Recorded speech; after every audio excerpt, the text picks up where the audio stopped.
And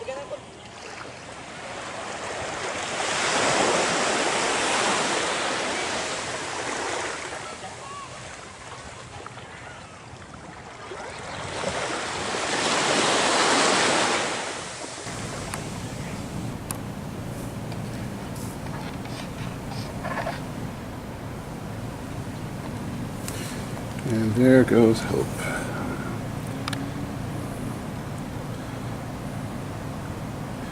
Part of my morning ritual when I'm not working is to bring Hope outside.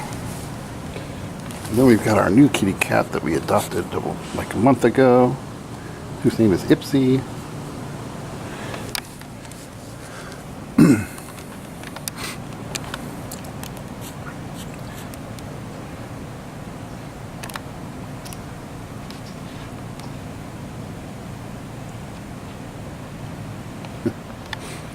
You can see working on putting white gravel around everything. They're renovating our apartments. The new owners that came in and put everybody's rent up a couple $100 a month.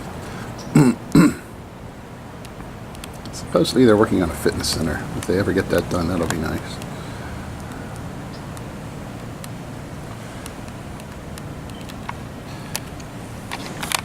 Anyway, had a few videos I was planning on making.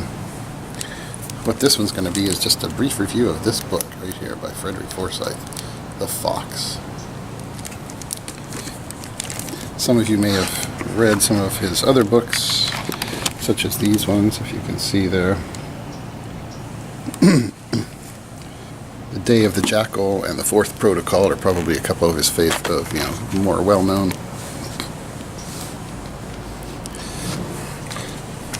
But the thing that struck me about this book, as a writer myself, which most people out there probably don't know, I actually came really, really close to getting a movie deal done on one of my screenplays at one point, and something that I had started working on as a novel first, and then I ended up putting together a screenplay out of what I had written, using that as an outline for a screenplay, and I sent it off to this guy.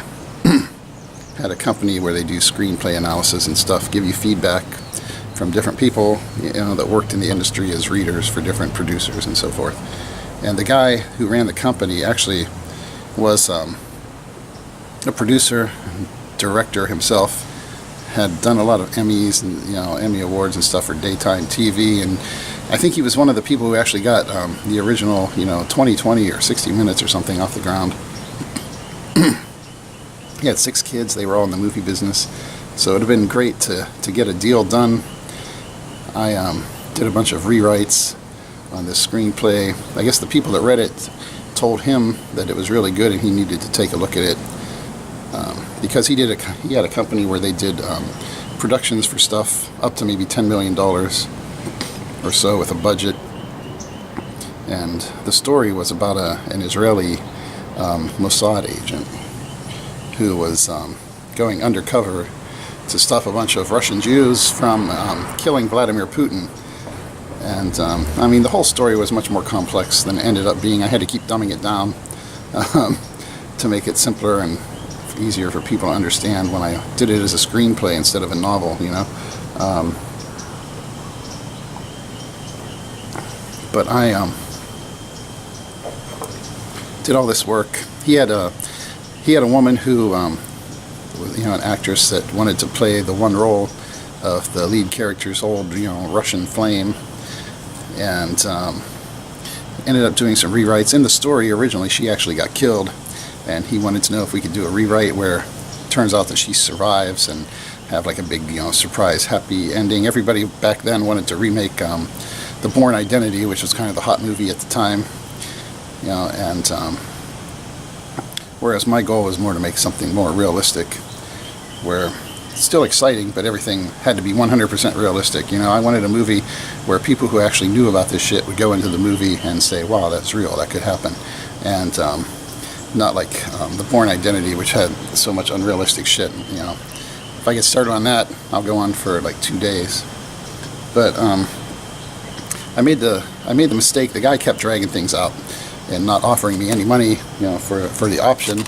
And in the meantime, he was putting together like $50,000 for some investors to film some test scenes to show some people, and supposedly after the theatrical run, it was going to have the first his first TV appearance, in Germany on German TV from some investors he had over there.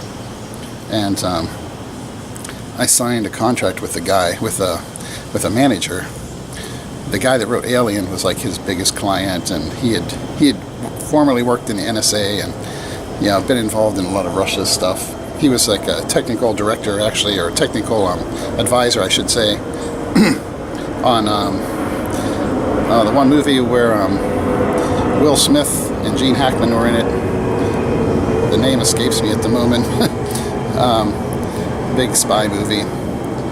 But unfortunately, when I signed that contract, part of the contract was that I wouldn't enter into any agreements or contracts with other people without his permission.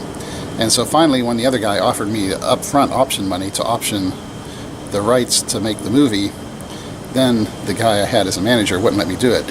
I was hoping he would help me sell some of my other stories I had going, and I wasn't expecting him to screw up the deal that I had already had going. And the screenplay was the kind of thing where, you either got it or you didn't. It wasn't one of those all, like be-all things to everyone kind of scripts that I really hate, actually. And so he ended up wanting to try and do something else with it, I guess, to make more money off of it, and of course to get his cut since he was involved now. But I kind of got burned out on things after that. My mom was in and out of the hospital that year, and I was sick all winter, and I just got sick of all the Hollywood bullshit.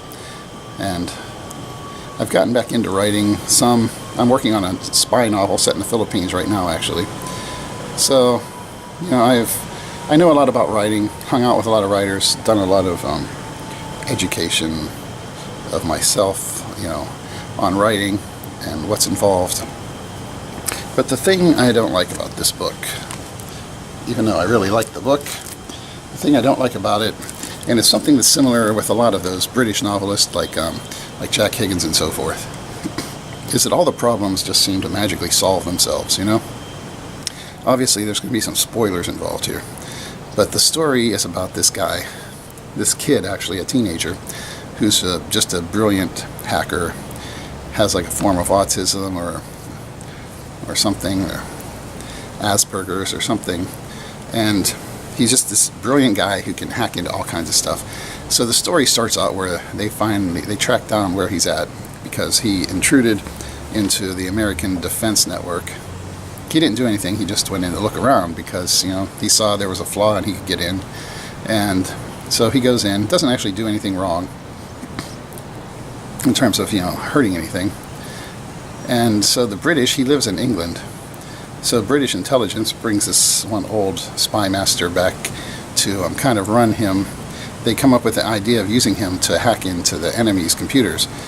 So first they go into this big ship, big giant new warship that Russia has going, and it's sailing down through England, and they want to embarrass the Russians. So they hack into the control systems and override them and run it aground, and big huge embarrassment for Russia.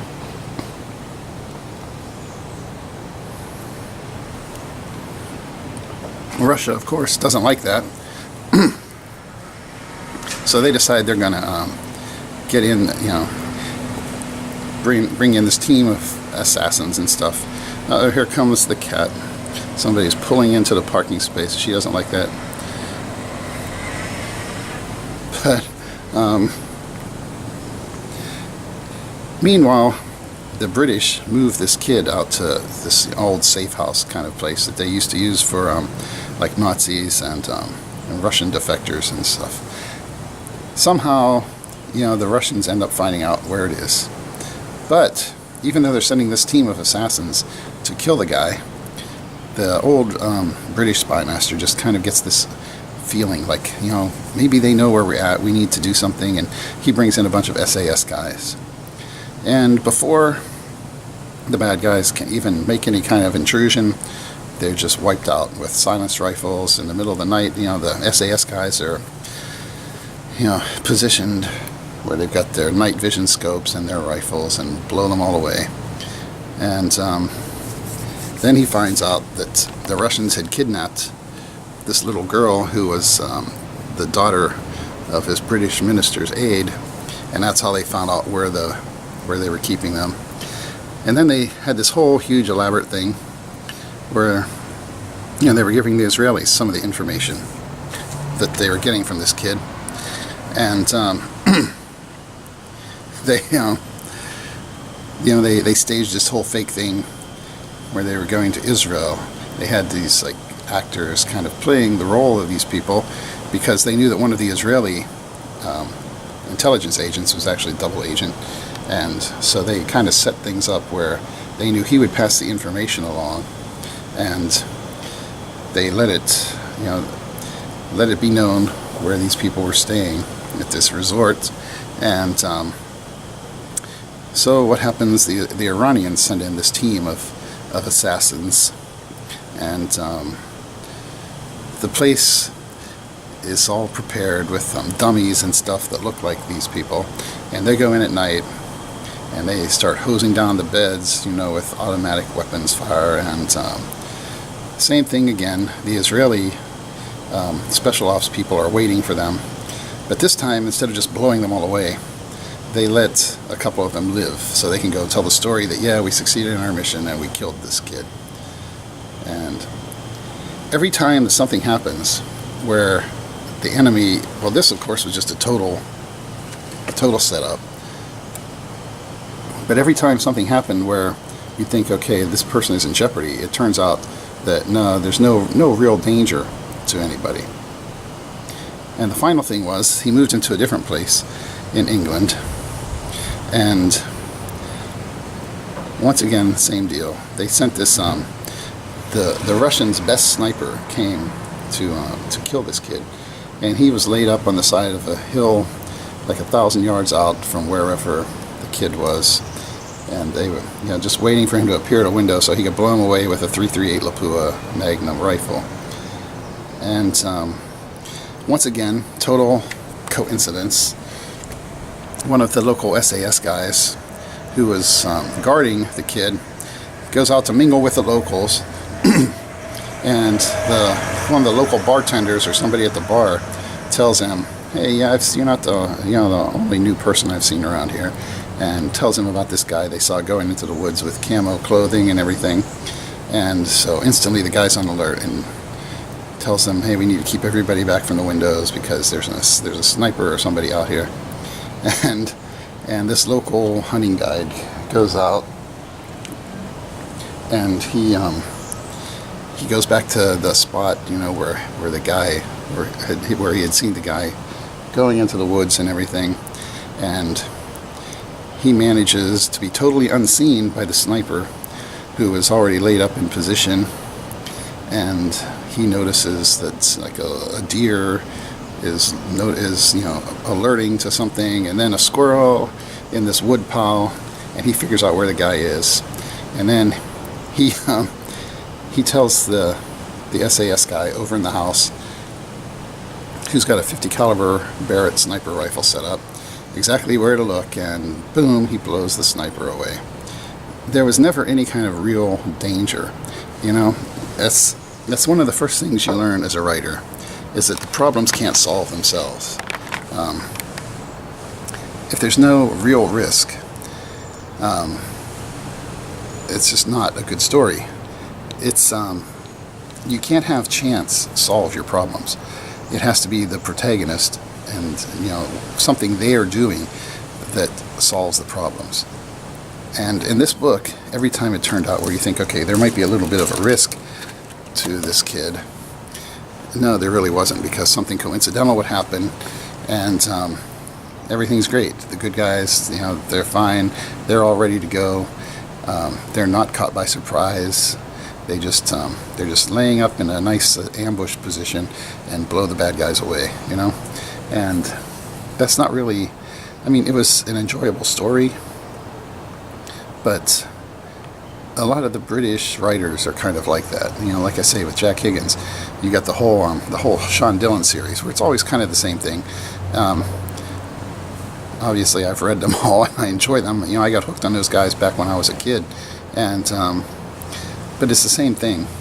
There's always some, you know, they just coincidentally figure out what's going on in time to solve it, where there's no real risk to the good guys, and that's just not the best way to handle things as far as you know really good technique as a writer. I don't know what he could have done in this story to kind of to increase the the risk to the good guys, but that's something that you need to think about. You can't just lay out a series of events where everything works out perfectly and think, okay, well now it's got some physical action going on and some gunfights and stuff, so that's all we need. That's not the kind of jeopardy you need. It has to be some kind of serious risk that the characters are in, and if the good guys just always luck into a solution to the problem and they're never really hurt or at risk, that takes away from the story, and authors can sometimes become too fond of their characters too. They spend a lot of time with the characters and they like them, and they don't want to see their characters get hurt. They don't want to see the characters have to go through a bad time. But really, where the best writing comes from is you have to write yourself into a corner. You have to write yourself into a situation where it looks like there's, how would the good guys possibly survive or get out of this? And you have to figure out a way that they can do it without just never letting them get into the corner, And that's what this book was kind of like. Every time the bad guys tried to maneuver them into a corner, something happened where they never actually really got into the corner, and they never really had to, fight from behind or, figure things out. So, anyways, that's my analysis of The Fox by Frederick Forsyth. Like I say, that's kind of a problem with all writing, though. You have to, otherwise the book would be like 20 pages long and the good guys would be killed. There's always going to be some kind of, happenstance, or you could look at it and say, well, that's just because the bad guys were stupid, that's the only way they won. But that's real life. To some extent, that's the way it is in real life, too. If criminals weren't stupid, if they weren't idiots, a lot less crimes would be solved by the police. If you ever watch The First 48 or something like that on A&E, you know that bad guys are generally just stupid assholes. They sit there, everybody knows what they did, they've got witnesses, they've got evidence on video camera, and they're just sitting there in the interrogation room saying, oh, no, it wasn't me, man. I don't know what the fuck you're talking about. And that's your typical criminal. And so obviously, in a lot of cases where the good guys survive, it is because the bad guys made some mistakes. If the bad guys did everything perfectly the way they should, then the story would be really, really short. So there's always going to be that. That's the hardest thing about writing, to find a way to make the story longer, and where you have some incidents like that, and and still have the bad guys end up losing. And that's harder than a lot of people think. I mean, Frederick Forsyth's a very good writer, but you look at this story, it was really just a little series of separate little things. He had an overarching kind of story about messing up the North Koreans' nuclear program. One of the other things the kid did was get into one of the suppliers who was selling rockets and rocket engines to the North Koreans, and I better go check on my cat, and ended up doing something where whenever they put this motor into the rocket, he blew up their test facility, And so he kind of had an overarching story about the Koreans worked in there and all that sort of thing. But I hope she's over just visiting the neighbors. That's the kind of thing, though, that you can't just rely on just, circumstance, or, like they call the ghost in the machine to solve your problems. So, I don't know. I think I still kind of go back to the old Sid Field books on screenwriting, where he basically broke things down. And this is something that a lot of people don't necessarily agree with. And certainly I don't think it's the ultimate thing in good writing. But he broke things down into 3 acts. First act is like about the first 25% of your story. The second act is the middle 50%. And then the final act was the last 25%. And right at the end of the first act, well, it starts out, you have some kind of inciting incident in the first 10 pages or so that gets the story going.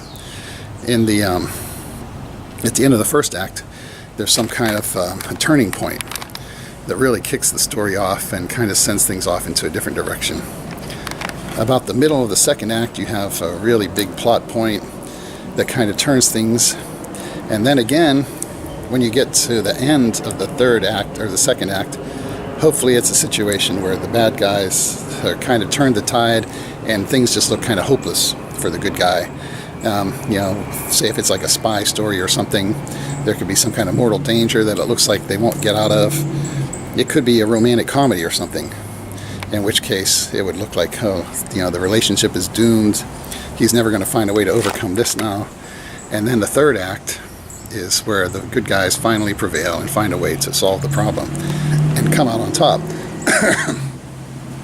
And I think for a really good story, I still think, even though there are a lot of other things that you can apply to a story, and it shouldn't just be totally formulaic, if you have all those things included in your story, at the very least you've got the basics of an actual story. If you have all that and it all relates to an overarching theme, then you've got some kind of forward movement in your story. Because the worst thing you can have is a story that just doesn't go anywhere. If you have certain tangible plot points and activities that are going on that lead to a certain conclusion, then you know what the situation is, that at least you're actually making progress and things are moving. Because in order to accomplish those plot points, the story has to move. So I think that's always a good checkpoint. And books like this, like The Fox, it was just a kind of like little series of random, sequential encounters that, kind of like little vignettes that didn't really, he tried to put a little bit of an overarching storyline in there with Korea, but really it was just a series of little events where you have some action and some gunplay. But the gunplay was always one-sided, where the good guys already knew what was coming, and then they just, ambushed the bad guys, which isn't really the kind of action you want, because the good guys were never in any kind of real peril. And that takes something away from the story. Even if it's a good story, you've got good elements involved. If you don't have that real danger, and you never end up at that ultra low point at the end of the second act, where the bad guys, where it looks like the bad guys are going to win, you don't really have the best kind of story. You're not really milking the material for all that it is worth, and it's hard to do. It's hard to do, but that's what a writer should do, and that's what all the great writing is. You can still have a good book without all that, but if you want a great book, you have to have all that stuff. Anyways, that's my review of The Fox by Frederick Forsyth, which maybe nobody cares about, but my little cat is down here, hiding under the car, looking for stuff. She's getting braver these days. She used to never come out here. So now I'm going to have to get her out from under the car.